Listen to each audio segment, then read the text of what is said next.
You know what's exciting about this? It's not going to be 2020 soon, and that's hella exciting. Hi everybody, today I am going to be doing something that has become kind of a tradition on this channel. I think I've done it 2 years in a row now. This will be year 3, and that is the process of doing the prep work and goal setting in my power sheets. A little upfront information. These are the Cultivate What Matters Powersheets 2021 edition. I have used these 3 years in a row, and before that I had actually used them off and on, but it's been the last couple of years that I've been a little bit more consistent with it. And to be fair, in 2020, I have not been that consistent. You can look back on my goal setting playlist to see how not consistent I've been, and I will be reflecting on my 2020 goals and doing a video where I go over my 2021 goals in depth. So you can stay tuned for those, subscribe, etc. This video is going to be recorded over the course of a few days. I don't like to do my power sheets all at once. It stresses me out and my brain starts to melt out of my ears. I have discovered that if I do them over the course of 3 or 4 days, I tend to be a little bit more clear-headed and a little less like oatmeal head, like oatmeal brain, right? So the first thing I'm going to do is open them up. Now I'll let you know what I have here with me on day 1, which is Tuesday. I have my power sheets wild cards, which I have decided I'm going to try and be a little bit better about using because I feel like this year they have improved them. And if you want to see my reviews of both these and a full walkthrough of these and the accessories I got, I will link those in the description below. I will do though is yank out the stickers from the front. I don't like them being in the front. I like to get them out of the way, and I do like to use them. So I'm just going to tear these puppies right on out. First thing I'm going to do is put my name in it because that is the kind of the starting spot. And it's funny, normally in past years, it said something along the lines of like, put your name in. That's you committing to starting. And this year it just says this cultivated year belongs to. So I kind of missed that. And I added the starting date because that's something I actually really like to see in my previous power sheets. This reminded me, though, of 2 things. A, the pen I'm going to be using, unless I grab Tombows or some other markers, is going to be my Pentel Energel Klena 05, because I fucking love this pen. It's my new favorite pen. As much as I love fancy lettering, as much as I love having neat handwriting when I try, my power sheets are not pretty, especially these beginning parts. I scribble, and the reason I scribble, and I'm saying this for those of you who are worried about whether it's power sheets or some other situation, don't worry about your goddamn handwriting. Just write. These do not have to be Instagram friendly. And as a matter of fact, if you look on my Instagram at Llama Letters, you will see pictures of my power sheets when they don't look pretty, because the prettiness is not the point. If making them pretty helps you stay on top of your goals or helps you feel like you're accomplishing things, then by all means. But for me, if I focus on them being pretty, I am going to get so focused on the pretty that I'm not focusing what I'm actually supposed to be doing in the first place. So I'm just letting you know there will not be beautifulness here unless I decide to add it. Sometimes I do for like vision board areas and shit like that, but generally speaking, my handwriting's going to be hot garbo. I want to be clear up front. All right, so I wrote that. I'm going to open it up to this situation. 2020 was a challenging year. That's the other thing I did appreciate when I went through these, was that they acknowledged that 2020 has been a dumpster fire. Let's close the chapter on 2020. Fuck yeah. 2021 goal ideas. What do you want to cultivate in the year ahead? Thoughts and ideas here. Hey, look, no perfect handwriting needed. So I'm like Nostradamus here.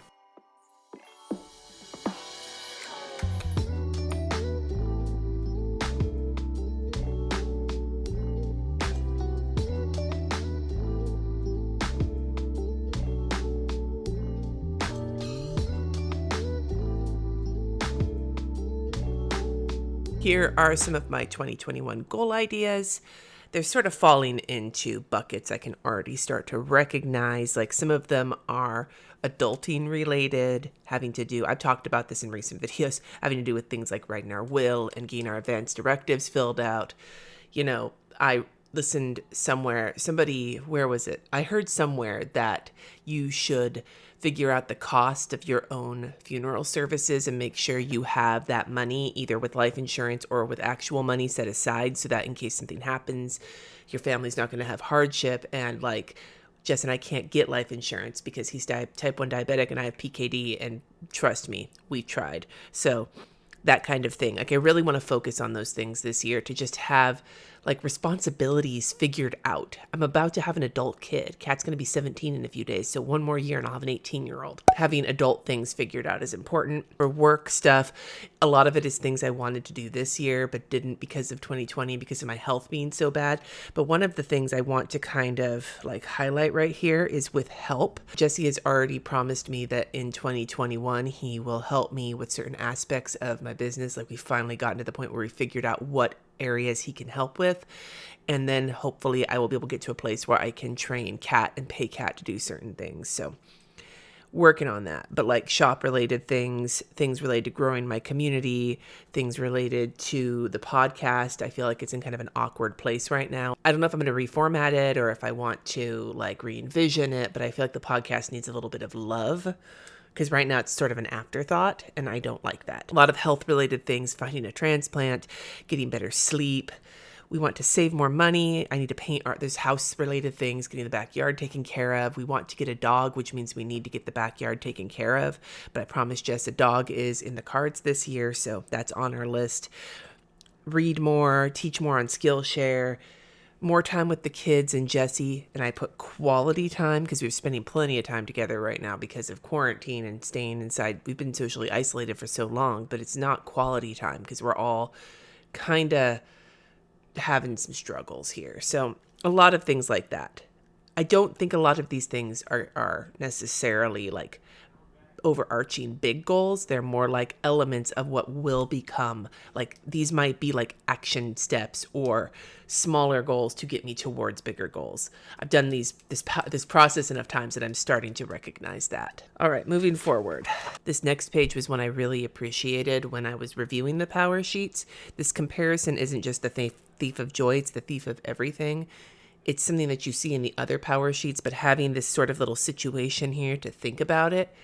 As somebody who has tried to work on not comparing myself to others so many times, and I'm fucking almost 41 years old and I still do it, it is arguably one of the biggest sources of insecurity and like mental turmoil that I have some control over. There are other things having to do with my health, having to do with other people in my family having their own struggles. There are things that cause me distress and mental turmoil that I don't necessarily have a lot of control over. But when it comes to comparing myself to other people, I absolutely have some control over that. And I do not have very good control over that. So this is something that I appreciate. So I've checked a lot of these. It says, where does comparison sneak into your life? For me, appearance, expertise, finances, my house, which sometimes comes into finances. I'll just say right here, this is one of the areas where I just get the most frustrated with myself for comparison is my house, because I have a small house. It's a hoarder house that we have put effort into as a fixer-upper. We have likely spent more on this house than a lot of the people I see out in the planner world who have these giant McMansion-y areas, but they live in lower cost of living areas. I live in Napa, California. So what we've had to spend for this house that if you look at it online, it's a 1,100 square foot house that we are crammed into that, you know, I'm proud of the work we've done on it. But when you compare to these big area houses that other people live in like Texas or Georgia or whatever, it gets really like disheartening because, you know, they have these big houses, but I have to remind myself about the difference in cost of living and everything else. It's one of those cycles of comparison that has no end. There's no reason to ever be good for me, but I still do it constantly, and it's something I really need to work on. And I think doing stuff around my house to make me continually feel pride in it is one of the things that will help me get past that. As you can tell, I've thought a lot about this. Kids, and with my kids, it's because when you know where your kids are at, what struggles that they have, and then you see other people whose kids seem to be fine, I know for a fact that what you see is not necessarily what is. That doesn't stop the comparison, though.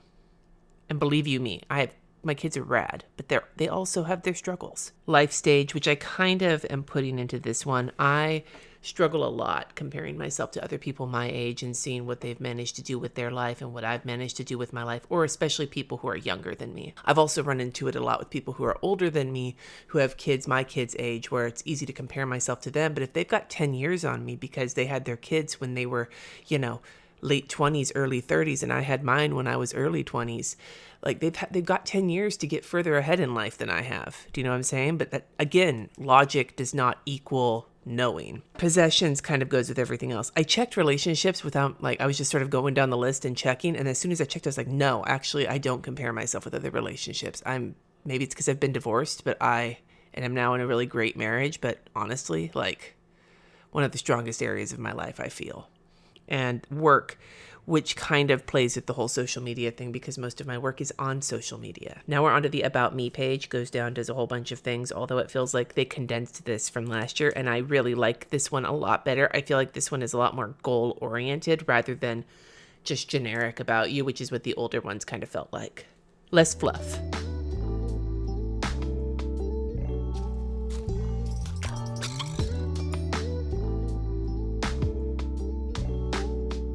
There's only one section of this page that I had to really think about. The rest just came right out. So who you are helps determine where you're going and where your specific goals will be. Have fun with this. Choose what's true for you right now.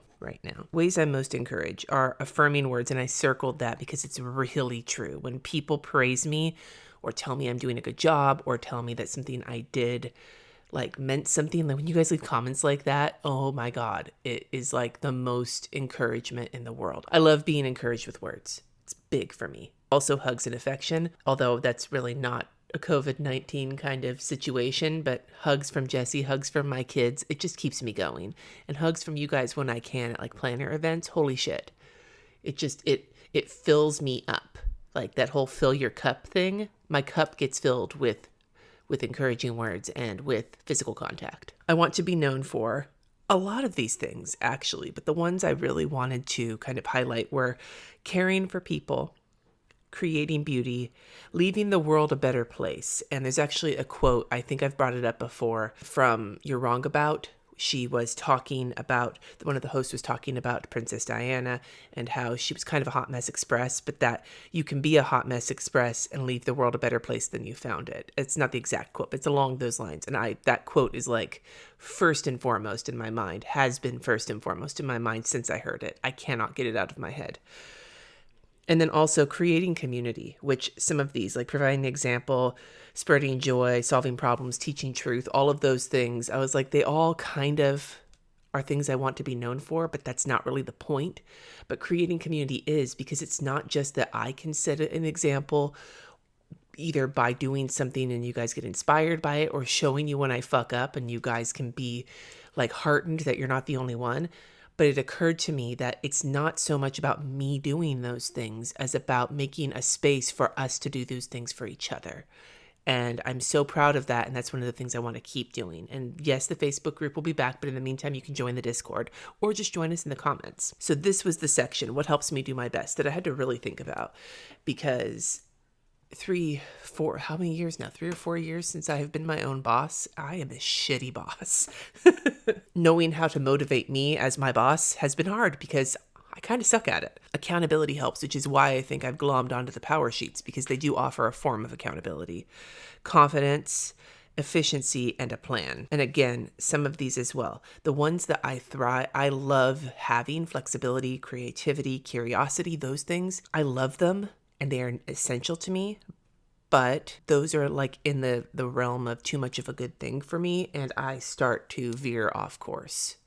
Or I get distracted by the thing I'm more interested in than the thing that needs to be done right now. I feel motivated when someone encourages me, by far, right here. And how I feel about goals. This one was actually a hard one for me too, because I don't feel like any of them truly nailed how I'm feeling, but I'm feeling hopeful about the year ahead. Seems to be, so my kid's doing their laundry, by the way, if you heard that. I'm feeling hopeful about the year ahead. Seems to be the best one. Let's flip this puppy over. What makes you come alive? Like the song in The Greatest Showman. Come alive, come alive. So it says, maybe you can name a few things right away, or maybe you aren't entirely sure. Have you lost your passion, that spark of motivation that makes you excited for each day? Or is it bubbling right under the surface, ready to be tapped into? Describe how you feel most days. Oh boy. Tired, in pain, nauseated, overwhelmed. To be fair, I'm also in kidney failure, so that's a big part of it. But the overwhelmed is probably the thing I can, but apparently the word passion comes from the Latin root word patior, which means to suffer. And so what she says is to live your passion means to live wholeheartedly for something worthwhile, knowing all good pursuits cost us something. I had never thought about it that way, but it makes sense. When I quit my job at Trader Joe's because I was so frustrated. I didn't quit because I wanted to be a business person. I quit my job because I was so frustrated, and I just happened to have a hobby that I had monetized in a way that allowed me some space to quit. And then I realized as I've been doing this that I am passionate about what I'm doing. And it's not like it was only a means to an end, but that was a part of it. And the means to an end has shifted into something I am much more passionate about. And the cost of it is certain amounts of security, certain amounts of comfort. I'm going to chew on that for a while.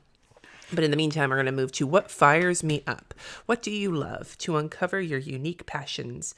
These things you're willing to sacrifice your time, resources, or attention for. Start with the things you love to do. The simplest things you love in your life can be indicators of your underlying passions. Write them here.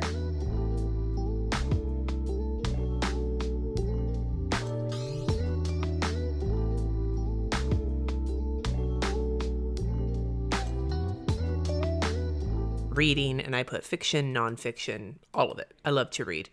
I would suggest that I go through phases. Sometimes I'm super on a biography kick, or I'm on a fiction kick. Singing, volunteering for causes I believe in and communities I treasure. So like volunteering for my church, volunteering for my kids' schools and their like music programs, volunteering at the Boys and Girls Club, volunteering for Planned Parenthood. Like they are just organizations, communities, causes that I care about. I love donating my time there when I can. And it's been hard to not do that this year, both because of COVID and because of my health. Playing Animal Crossing, that's been my 2020 thing I've been fired up about. Because it's creative. It's like fun to like make things. Loving on my kids and advocating for my queer kid. Not only for me advocating for my queer kid, but for watching my other kid advocate for my queer kid. Like that just makes me so happy. Snuggling my cats, watching movies, especially horror, painting, lettering, speaking on stage, something I really miss. Live streaming, something I've done a lot more of lately. Cooking, hearing birds and smelling herbs and growing things. Like I haven't quite discovered if I like gardening yet because I haven't ever done it. Like I've never really put the time into it, but I certainly love seeing outside on my patio furniture, hearing all the birds in our neighborhood and like smelling what's growing out there. Our neighbors behind us have a great garden. So even though our backyard's a hot mess, I can smell their garden. So yeah, those are things that fire me up. Do I know what this all means yet? I don't know. I'm sure there's threads, but I'm not really thinking about them yet. Oh boy, I remember this section. Cultivated life evaluation. How often do you give an honest answer to the question, how are you? Very, very rarely, because I don't want to get into it with most people and they don't want to get a spiel about how shitty my kidneys are feeling. We fear we say too much or what others might think if we give the real answer.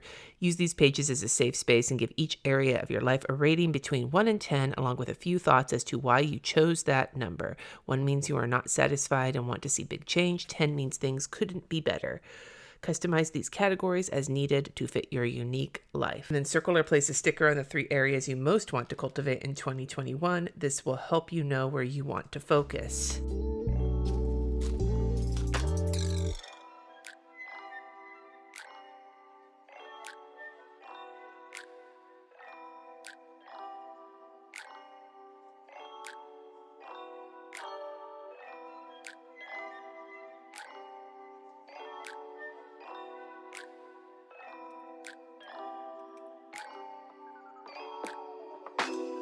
So I rated my health a 3, kidney failure, man. I put not a 1 because I have been doing better with drinking lots of water and eating veggies, things I wanted to focus on the last half of this year. So there is that, but this is definitely a focus for 2021. Friends, I rated a 2. I have been really an absent friend this year because I've both been hurting and too tired to explain what I'm going through. Like I don't have the energy to. So I didn't put this as a focus, but I am going to probably need to focus somewhat on this year, just to recognize that I kind of need that, even though it's just, if you've ever been where I'm at right now, I'm sure you understand. Spouse, I rated a 9.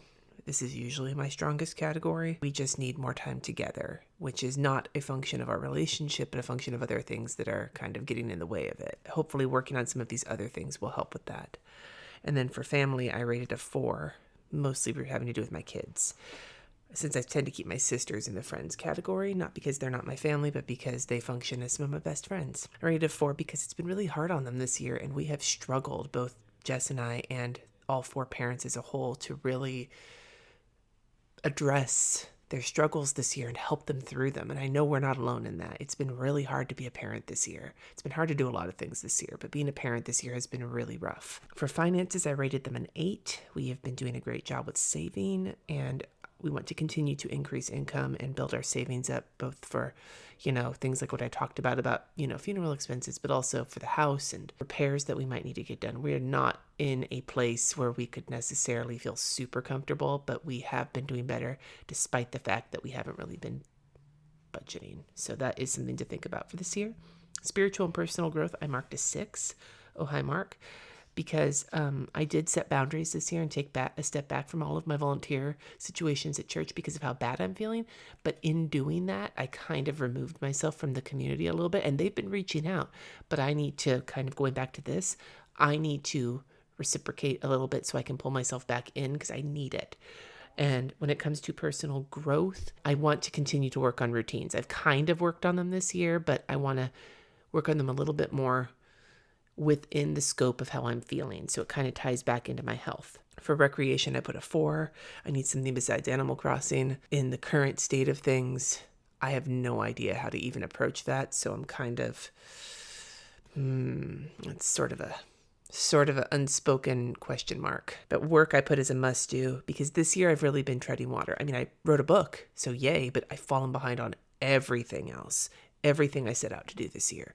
Everything I'd hoped to do, everything I need to do to just keep going, I've fallen behind on it. There's one thing that 2020 has exposed in my work life. It is that I need help, not necessarily because I've grown to a point where I need help, but because my health has failed to a point where I need help. And that's something that I already I'm starting to have plans to address in January. So hopefully, fingers crossed. These 2 pages are the last of this section that I'm going to be doing today. It is basically looking at the good things, what worked in this last year, the challenges, what didn't work in this last year, the lessons I learned, and the people I'm grateful for.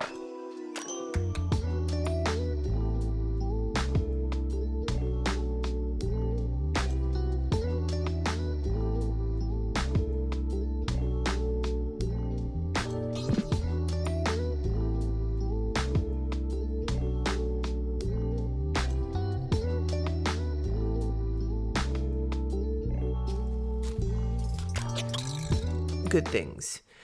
I wrote book number 2, kept my business afloat. I had the kids for 4 months in a row, which hasn't happened in 10 years at least. Lucy's a kitty now. He's not a kitten. I've been with Jess for 11 years. RJ's in high school. I had a metric shit ton of fun and thought-provoking live streams on YouTube. And I set boundaries with my time. People I'm grateful for. Top is Russell and Amanda, my kids' dad and stepmom.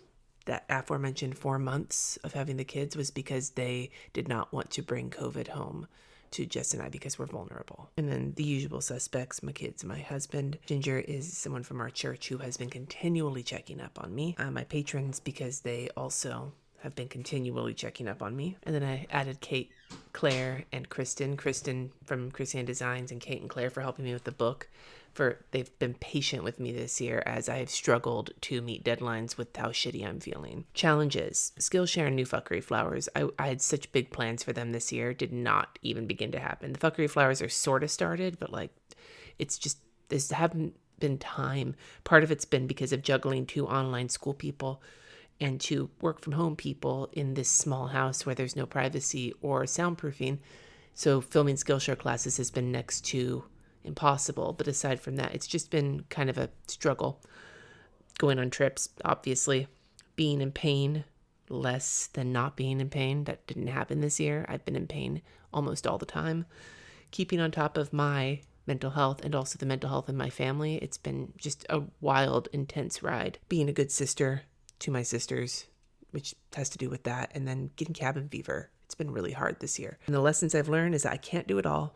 I need alone time that isn't just because I'm in pain. I do get alone time most evenings because I retire early, but that's not what I need. I need like alone time away from everybody in the house when I'm not just in pain and on painkillers. I need it when I'm feeling okay to like refresh myself. And I need both more patience and more gumption. And what I was trying to say with that is that like I need more patience with my kids and my husband and myself when things are hard, but I also have been letting my kids kind of walk all over me this year as well, and that has been to their detriment. So I need to work on that. That's where I'm stopping for today. I'll pick it up tomorrow, but you'll see me in just a hot second. It's Wednesday, and I am now going to jump into the next few pages. This round that I'm doing this day is probably going to be 14 through 21, although I kind of have a little bit of limited time, so we shall see. The page I'm working on here is page 14, Get Ready to Break Free. How many times have you accepted defeat before even trying? This is talking about the identity box or boxes that you put yourself into, the things you tell yourself you can't do. Like, you know, like for me, I can't budget. That's something I tell myself all the time. I'm no good with money. So we'll start there. All right, so the things I put here, you may have heard on my channel before. I'm no good with money. I am not a civilized business person. I'm not fancy. I'm not good enough. Like, really what those all boil down to is a big chunk of, aside from the money one, like the other ones all kind of boil down to imposter syndrome. Like, why would anybody want to watch my videos? Why would anybody want, I'm just a hot fucking mess, which I know is part of the reason why, but like the fact that I am trying to like earn a living doing work that is based on like freelancing and being me, like I do kind of both. It's this feeling of who the fuck do I think I am? That's really kind of the heart of it. So this page says who I really am. Imagine the possibilities if you were to break free of your identity box. What would happen if you flipped the script? Who would you be free to be? What positive possibilities would open up in your life and others? Write out your thoughts. And then I'm moving past fear. Fear will try to hold us back from making what matters happen. Name your fears about this year ahead, even the ones you don't want to write. Use the format. I fear blank because blank.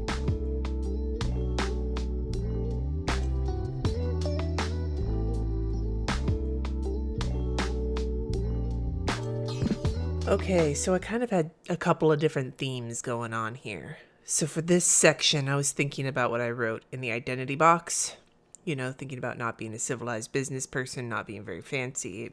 So if I could kind of step out of that, I would be able to rest and relax more, because if I learned and trusted like the ways of business and getting over some of my imposter syndrome, that could send me in the direction of getting help. Like finding, training, maintaining help, both for work and around the house. Although there's a lot to like kind of go into for that. But ideally, like a big thing that's hard for me to work past is feeling both like the authority to hire people for help or to train people for help, but also, and this goes to I fear outsourcing. I fear because I hate to let go of things. Like I am terrified to train like my kid to do certain things for me, not because I don't trust my kid, but because I am not good at letting go of things. Like I feel like nobody can do them like I can.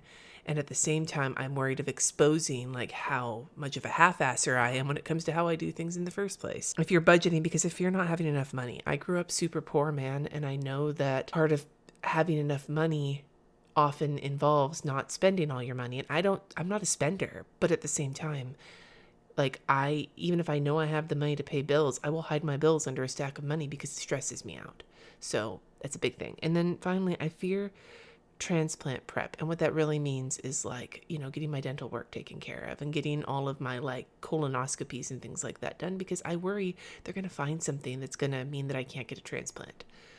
That's something that's it's a fear I haven't even allowed myself to have yet. Like I'm afraid of getting dialysis. I'm afraid of there's so many things with my health, but that particular fear hits really close to home because, you know, so much of my hopes for the future are reliant on not being on dialysis, again, kidney transplant. And the fear of not being able to get that is pretty overwhelming for me. If I were to step into my fears and take action, I would feel relief, like more than anything else. Every time I have ever taken steps forward on fears like this, these types of fears or fears that are related, I always feel relieved once I've just made that first step, because it's always a little easier after you make the first step. At least it's been my experience. Sounds like somebody who knows what they're doing, but as I have already made clear, I do not. Feel like life is flying by? You blink and another hour, day, year has passed. Not this year. 2020 has been fucking, I don't even know how to describe how time has felt this year. Check all that apply to you. I often feel like time is flying. Being present can be challenging. My mind is often in a million places. Yes. So much happens in my days, but I wish I was making more progress on what matters in the big picture. That seems like 2 years ago, Cindy. This year, not just because of the coronavirus and the quarantine, but also because of how bad I'm feeling. That actually is not the case, but it's still kind of like, I still feel like I wish I was making more progress on what matters in the big picture, but it doesn't feel like a lot's happening sometimes. I sometimes feel spread thin. I try to do it all and end up doing a lot of, yes, yes. Yes. That could be my motto. I end up doing a lot of things poorly because I do try to do too many things. Yes, Jesse would read that and be like, For me. Distractions leave me feeling empty. I feel like I waste more time than I should. Yes. I don't know how to use my time to focus on what's important. I actually feel okay with that. It's not a question of knowing how. It's a question of actually doing it. I want to make my days count. Yes. No matter how many you checked above, you are about to experience a shift away. I can't even talk today. Holy shit. No matter how many you checked above, you are about to experience a shift in the way you think about life. Ready? Life is too short and too meaningful to coast through. I'm going to circle that because that is true. It feels even more relevant this year as I'm in kidney failure and my body is essentially dying. This is the only life you've got. Unless you believe in reincarnation, but we won't worry about that right now. And the way you'll live it intentionally is to think big picture and take small steps. I feel like I need to put a oh hi marker on this page because I want to come back to this quote. I kind of want to put this, like, you guys are going to judge the shit out of me, but there is a time and a place for quotes in my bullet journal, and at the beginning of the year, to me, is one of them, and there's already one I want to use, but this one I feel like it's one of those quotes that, like, I feel like I need to focus on because it's hard being me right now. I'm both 40 and in kidney failure, and both of those are looking me square in the eye right now. Imagine yourself many years from now, looking back on the whole of your life. Where will you be grateful you spent your time and attention? This is so hard for me, you guys. Can I be real for a second here? I mean, I'm being real throughout this whole video, but I'm going to be like super, super, super raw and real with you right now. I've talked about this before in videos and on the podcast. I can't imagine my life 10 years from now. Some people can visualize like a 10-year plan. It's so hard for me to even imagine being alive. I lost both my parents in their 40s, and I'm 40, and I have the same disease my dad had. And that has imbued me, fun word there, with a sense of fatalism, another fun word there, about like surviving that long. It's so hard for me to picture, like, not what I'm going to be like when I'm 80, but what I'm going to be like when I'm 50. That's 10 years from now. And that's hard for me. Exercises like this always take a little bit of it out of me because it's a lot of effort kind of push past some of that like stuff. What will have mattered, what won't have mattered? Who do you want to be?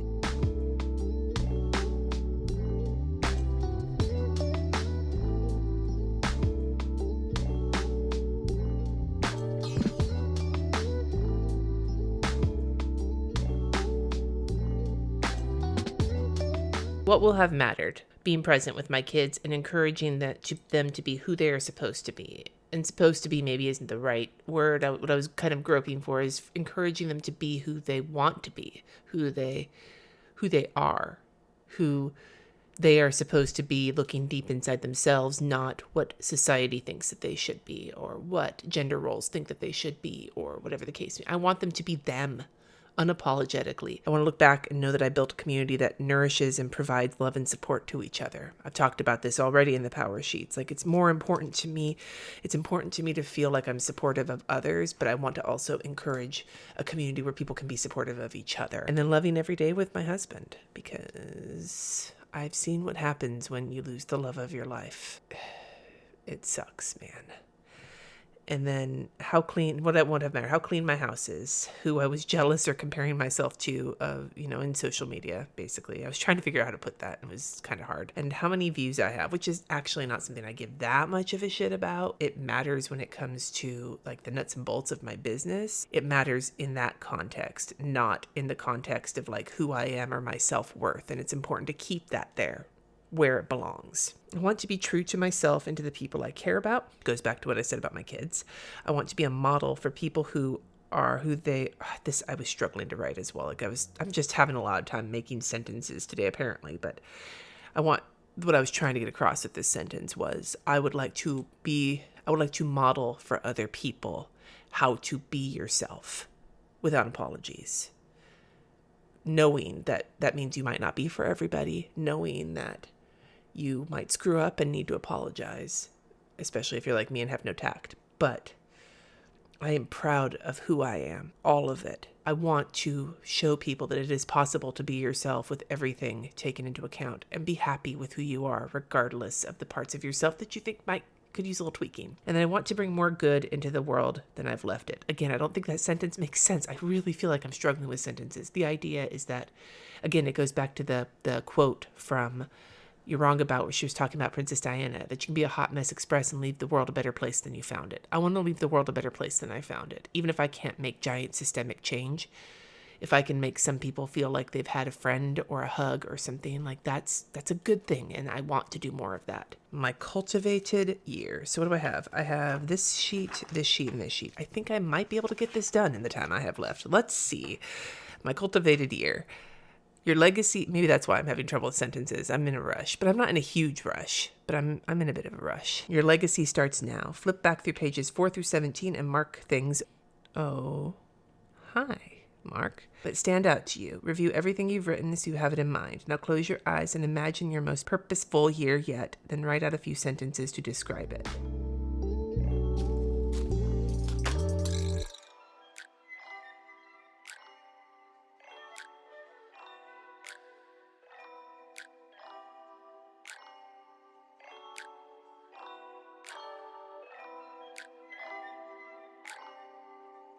Starting to have some ideas of what the shape of my goals are going to be this year. I sort of wrote out the ideas of kind of where things are starting to look. I used a highlighter to kind of highlight a few things that were standing out to me. And I definitely saw themes going through this. Growing and building a nurturing community. Helping my kids grow into adults who are proud of who they are. It's not just about being a parent who cares for my children, but a parent who realizes my kids are almost not kids anymore and helping them through that. Work. I put help. Help seems to be the operative word here with my job. Planning and executing in ways that are both scalable, as I'm being able to bring in help, but that are still true to me and who I am and what I want to be doing. That's kind of the nut to crack this year. The nut. Being a good steward kind of came into my head. Being a good steward of my body so I can be kind to it.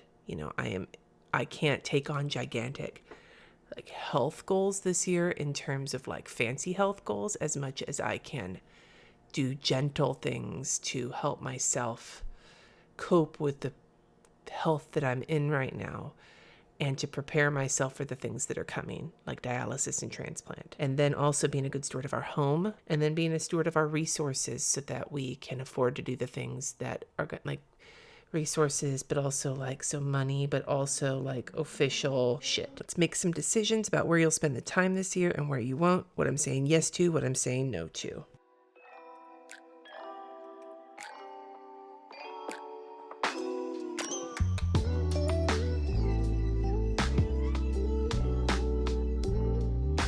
Now, I will be honest with you, this page is always one that I just kind of struggle with. I feel like I could say, put super specific things on here, and then I would feel super beholden to it, and life doesn't always work out that way. But then I put kind of vague things on here, and then I feel kind of cheesy. So this is about what I'm going to be, how I'm going to be leaving it, but I already have some ideas. But help, number 1. I will be saying yes to help, rest, veggies, water, snuggles, patience, community, bravery, especially when it comes to things like talking about money and asking for help.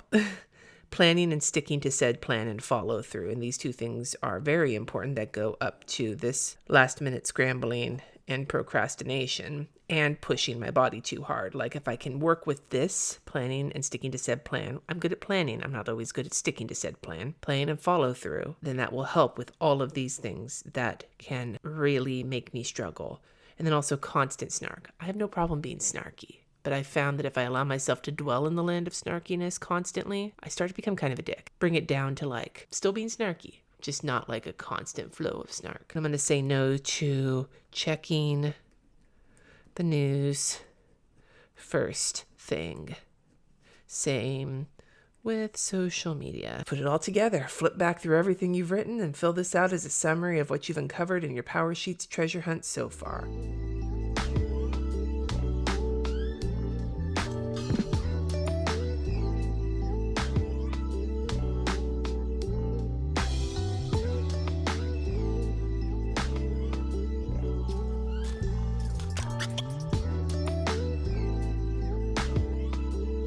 Let's read through this.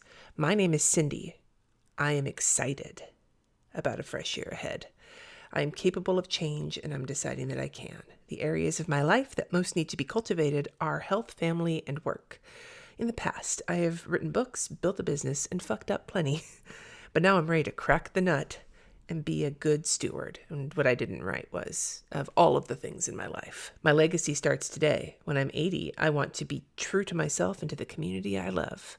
I will be known for being a hot mess who left the world better than she found it. I'll start living my life vision this year by planning for change and help and executing on it in all areas. I will do this little by little and with leaps of faith along the way. I want to make what matters happen because I will be able to rest and enjoy my life. My definition of success is feeling happy, loved, and secure. I will live this by saying yes to help and saying no to pushing my body too hard.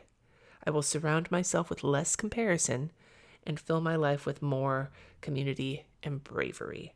I'm ready. Let's do this. Each of these little statements will direct you back to a page where you did some of the work that can lead you to what that statement will say. The prep work is a lot more condensed this year, but it feels more direct. I am going to turn the page to setting goals and turn the camera off because I will be back to this tomorrow. It is Thursday afternoon and I am ready to start wrapping up my power sheet, setting my goals for 2021.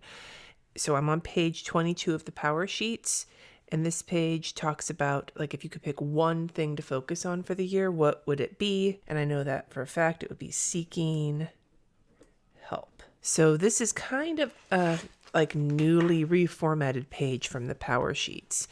How to set goals the Cultivate way. The first section is choose yearly goals that lead you to your big picture vision. Examples are managing my money well, taking care of my body, invest in my marriage, blah, blah, blah. Number 2 is break down your goals into mini goals and your mini goals into action steps. So a yearly goal could be make our house a home. Mini goal would be declutter the house.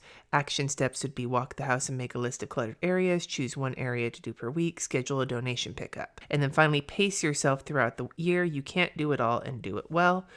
So it says use the power of 90 days. We recommend focusing on one mini goal per quarter for each of your yearly goals, a cadence that has been proven to keep you motivated. And they have like the 90-day refreshes. You can see those if you look at my Power Sheets review, which I think I've mentioned about 1 million times in this video, but who knows at this point because I am so far deep into multiple days of filming. Give yourself space to flourish. Simplify your year. Use the facing page to write a rough draft of your 2021 yearly goals. As you do, consider these points of goal setting freedom. Is this goal deeply connected to my why? Do I have the budget with quotes for this goal? So the finite amount of resources that you have, time, money, whatever the case may be, energy in my case. And is this goal right for the season I'm in? Maybe you don't have the resources to complete one of your goals, or you're in a season of transition. A goal can be deeply connected to your why, but it will only lead to frustration if you try to tackle it in an already full season of your life.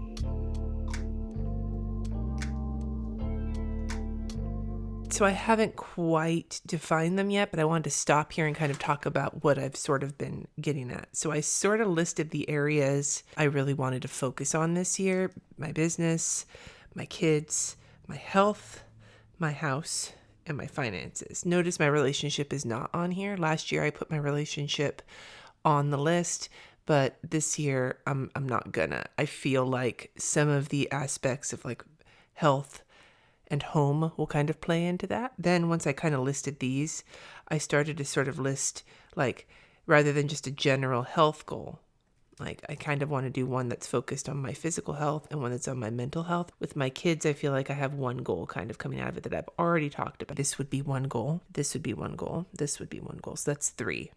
Now, home and finances, both of those things, what I was thinking about was kind of about resources and stewarding my resources well. Having a home that, like a house that is a home, kind of a situation that on the other page, this little situation here, like that's a really good one. It's already a home, but just continuing down that path. It's almost like a continuation of last year's goal. There's the like work to make the house a home, but then there's the work to make the house secure. I should write that word down, secure, in terms of like, you know, taking care of our appliances and shit like that. Same with the finances, like this kind of area of our life. Like it's not even about finances as much as it's about being a responsible adult. Adulting. That would be one goal. And then in the business realm, I actually kind of have 3 sort of places I want to go with it. Scalability means getting it to a place where I can get help. Building community is the most important part. And then creativity. One of the things that was hard this year was really putting creativity into my work because I was feeling so like blah and crappy about how things were going. I feel like these are 3 different business related goals. So I am going to spend some more time thinking and seeing if I can turn them into 8 goals.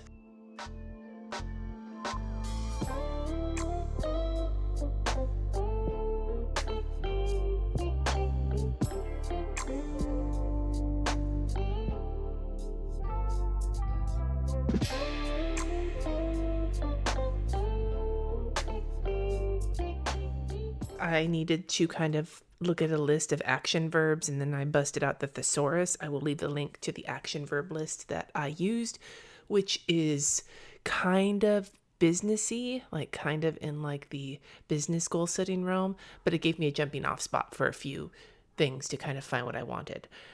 You may find that the language here is a little bit flowery, but you know, that's just kind of the big picture look of it all. Goal number 1.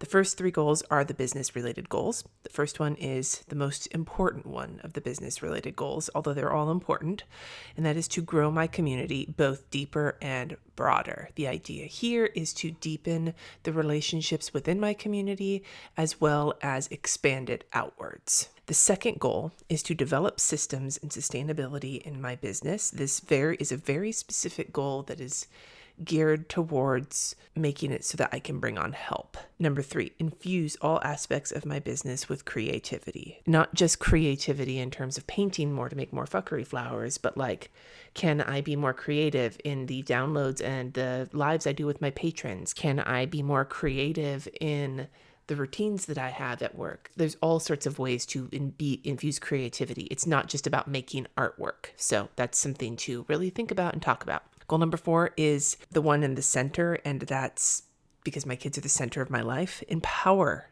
I was looking for a verb. It would express that I can't turn my kids into adults, but how can I make it so that they find the way to do it? And empower was where I landed. So empower my kids to become adults with a strong sense of self. Goal number 5 is to create a secure, life-giving home. Life-giving being the way it feels, especially since we spend so much time here. And the secure part has to do with the maintenance and, you know, I keep coming back to being a good steward of the home that we have. Goal 6, support my physical health with restorative habits. What I have discovered this year as I have really worked to work within the realm of kidney failure that I'm in is that big changes don't do anything, or they do, but they're not as helpful as the small things that I do every day. When you're in as much pain as I'm in and as exhausted as I am all the time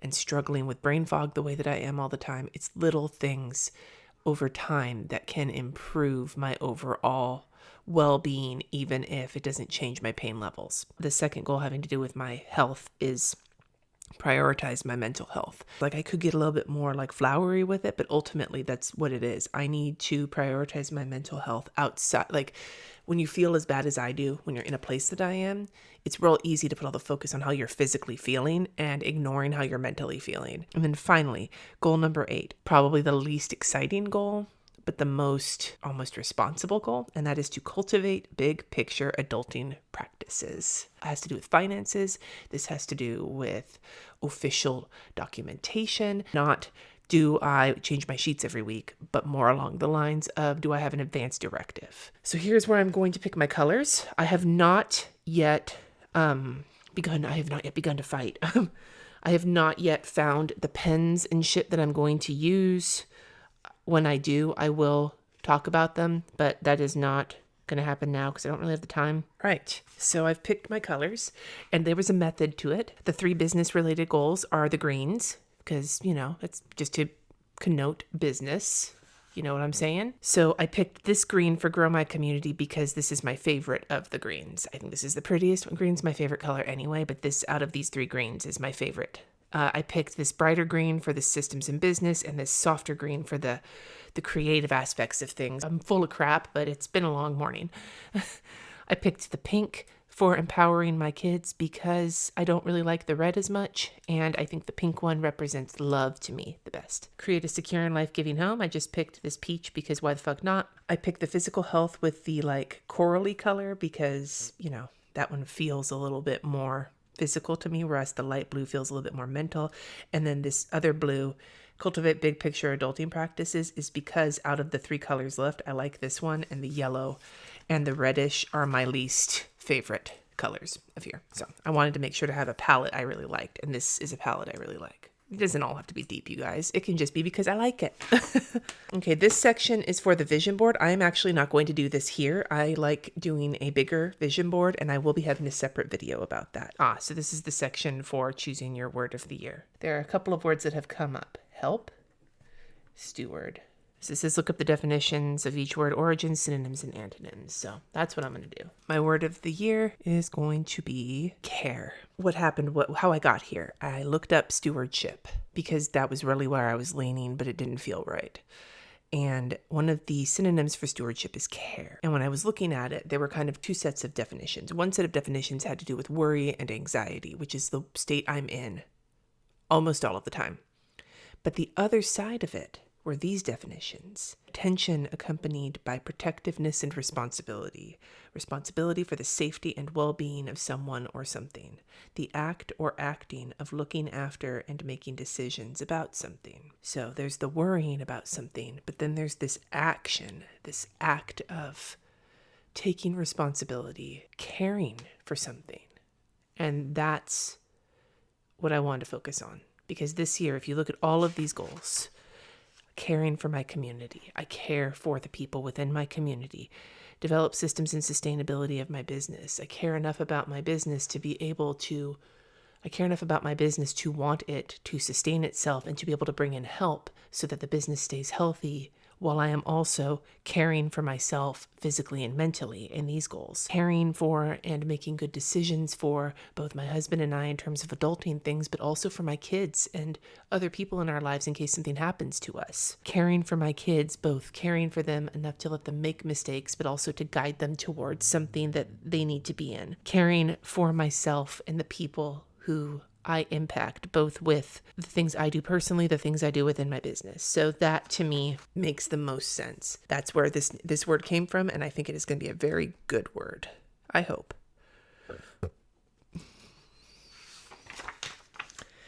It's time to bloom where you're planted. I'm actually going to sort of ruminate on this. I'm going to come back to this today, but I need a little bit of time to kind of chew over the goals I've set in my head, think about kind of what I have set here, and I have a patron live coming up soon. So what I will likely do is turn off the camera now and come back in about an hour and a half or so after I've had some time to really think about this. But I'm feeling good. I'm feeling like it's my hopes for the next year are taking shape. So that's a good thing.